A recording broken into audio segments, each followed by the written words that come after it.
Hey guys, I'm on my lunch break and I have some time and energy, so I decided to make a video.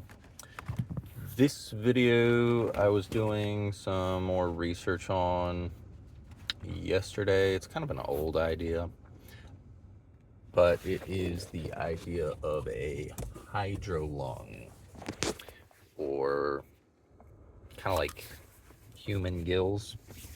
I initially came up with this idea because, well, one, it's just cool.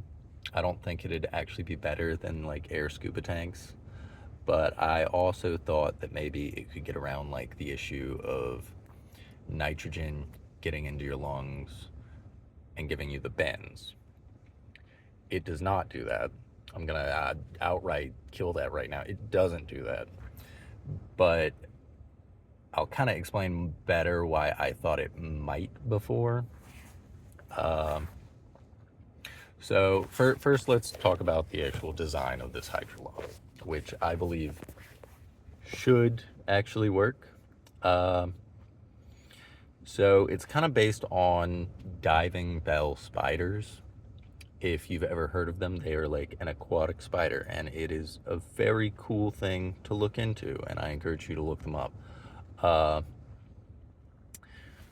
so the idea is to have like a hydrophobic suit and backpack setup where, because it's hydrophobic, you have this air barrier. Air air's like stuck to the hydrophobic material, and you have an air water barrier. The idea is, like a lung, to have a really large surface area between the air and the water, so that as you breathe in and out through this thing, you could absorb the oxygen from the water the same way a fish does. And there were a lot of hiccups in the design process, but I'm pretty sure that the current design would work sometimes. And I say sometimes because there's still issues that need to be fixed, but realistically, for a prototype and somebody who's not an engineer, I think it's good enough. Especially because I'm never going to be building this. It's currently good enough. So the issues, there's three, and one of them already doesn't make sense to me. But never mind. I know what it is now. So the three issues would be salt, too much pressure, and O2 concentration. And I'll loop back to those and explain my fixes and go into more detail. But first, let me finish explaining how the design works. So the idea would be that you would have a lot of different small little honeycomb structures that make up an extremely large surface area.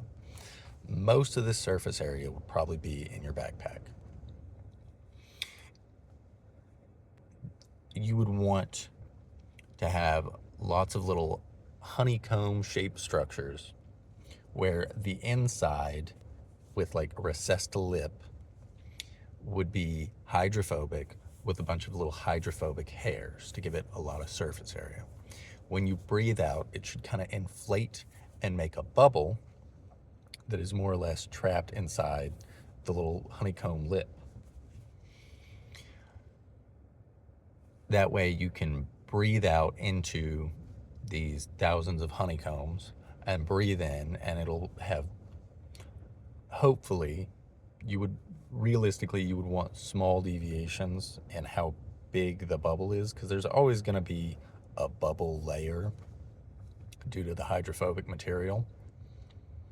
The same way how, like, if you like do that kitchen science experiment and you pour a whole bunch of cinnamon in a glass, you can stick your finger in the water and pull it out and it's dry. If you look through the glass, you can see like a bubble layer around your finger. So the idea is to inflate and deflate a very spread out bubble layer underwater so that you can breathe. And the two reasons why having it spread out is important is one, because the more you breathe into any standing bubble underwater, the less that existing hydrophobic barrier is going to be able to maintain the bubble inside. Because due to the pressure and the hydrophobic barrier, it's going to want to stay there until a certain point and it's going to break down. I think the honeycomb should help to maintain holding individual bubbles for two reasons. One, because the structure will hold it better, and two, because we need high flow. So flow is good and bad for this. Flow is necessary because water flowing by increases how much oxygen you can get. Think about like the way that fish and sharks and all that pretty much always move or pump water through their gills. You have to maintain a constant motion to be able to breathe. I'm thinking you set up like a fan on this backpack to blow water across the air water barrier. And that should pretty much fix it to where you can more or less breathe all the time. The reason why the honeycomb is important though is because like if you have like a really long sheet of hydrophobic material and a big flow, it'll kind of push the air bubble to the side and you'll wind up with it unbalanced, and a lot of the air will suddenly not be as strongly tied to the material and can kind of just get thrown off. Like if you just had a normal sheet and you had really fast moving water, you could just pretty much blow all of the air off of it and you'd have to dry it off to make it hydrophobic again. The same way how you can like make cinnamon drinks without all the cinnamon being on top, you can force it to not have the air barrier.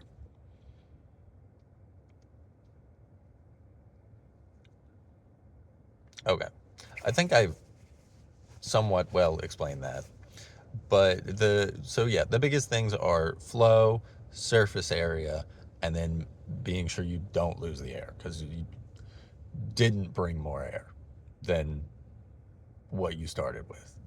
Uh, you have a little bit more leeway the bigger your backpack stack is, and it works better. But you also got to kind of think about you can't carry around too much while you're swimming. So I'm thinking something about as big as like regular scuba tanks would probably be fine. I'm thinking like the numbers I ran were off of like a 3x3 stack of these things, feet with about like a foot tall, which I think is reasonable enough, especially if you're have like a fan or something on there. Maybe that could help push you through the water. I'm rambling. Anyway, with those numbers, it should work. I think that in like a cold, maybe not a pool because you don't want to be breathing a whole bunch of chlorine, but like a cold freshwater lake would be like a really good place to test something like this. Because you'll get more oxygen in well oxygenated water, for one thing. For another thing, colder water gives you more oxygen. And the last thing is, while it won't immediately fail in salt water, there are some issues with salt that you need to resolve. Because if you are down there for a long time, the salt should kind of, any water evaporating will condense salt into your little air pocket bubbles. And if that builds up on the surfaces, it can degrade how well it's acting hydrophobically to water and could cause like a cascade. And realistically, a cascade wouldn't be that bad if you designed it well, because you do have the honeycomb shape. So if you set it up in kind of a way to where, like, if it does get wet, the tube closes itself kind of automatically, should be doable. Uh, anyway, you would want to fix the salt issue if you wanted to do this in the ocean. You could probably get away with breathing for like a little bit in the ocean, but once again, this is not a good idea. This is just a could we do it? And I think the answer is yes. So we kind of talked about salt. We kind of talked about O2 concentration, which is important because not all water has a lot of oxygen. Like, plant rich life is good, and most of the ocean is probably fine. But once again, for any extended period of time, you would have to fix that salt issue. The last thing I want to talk about is pressure. Because I kind of designed this with the idea of fixing the bends. Because the bends is what happens when you dive down and the nitrogen is pressurized and you keep breathing it. And so it increases the concentration in your blood over time. And my thought process was that free divers don't worry about the bends because they have one lungful of air. I'm not going to too heavily go into that, but the idea was if we could recycle the same one lungful, would it work? The answer is no, because while you are recycling the same air, you're still getting oxygen and releasing CO2 into the water, and in doing that, you're also going to be absorbing more nitrogen from the water. So honestly, no better than just normal scuba diving gear for that. What makes it even worse is that at high pressure, your bubbles, or just like your bubble layer, will shrink due to the pressure. It'll get pressurized and it'll get smaller. So unless you brought something down with you to inflate the bubble to an acceptable range again,